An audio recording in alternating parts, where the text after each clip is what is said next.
Tersinggung ucapan, motif pembunuhan Francisco Nainggolan pegawai bank keliling di Majalengka.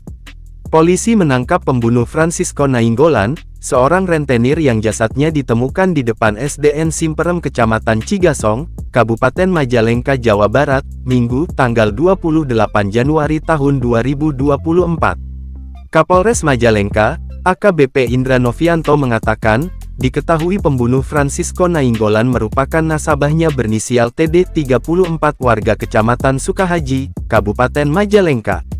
Pelaku ditangkap saat pelariannya ke Kabupaten Sumedang. Penangkapan dilakukan pada hari Senin, tanggal 29 Januari 2024. Kepada penyidik, TD mengaku membunuh Francisco karena tersinggung dan kesal karena ditagih utang oleh korban. Pada saat ditagih utang, tersangka ini merasa tersinggung oleh korban.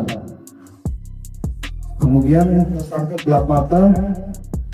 Setelah itu dengan sengaja melakukan pembacokan menggunakan parang sebanyak lebih daripada 5 kali.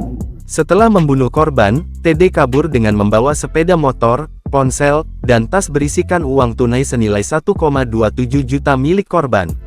Tersangka TD Bimpe dijerat dengan tindak pidana pembunuhan berencana pasal 340 KUHP atau tindak pidana pembunuhan pasal 338 KUHP atau tindak pidana pencurian dan kekerasan mengakibatkan matinya orang pasal 365 ayat 3 atau tindak pidana penganiayaan menjadikan matinya orang pasal 351 ayat 3 dengan ancaman hukuman mati atau penjara selama-lamanya seumur hidup atau penjara selama 20 tahun penjara.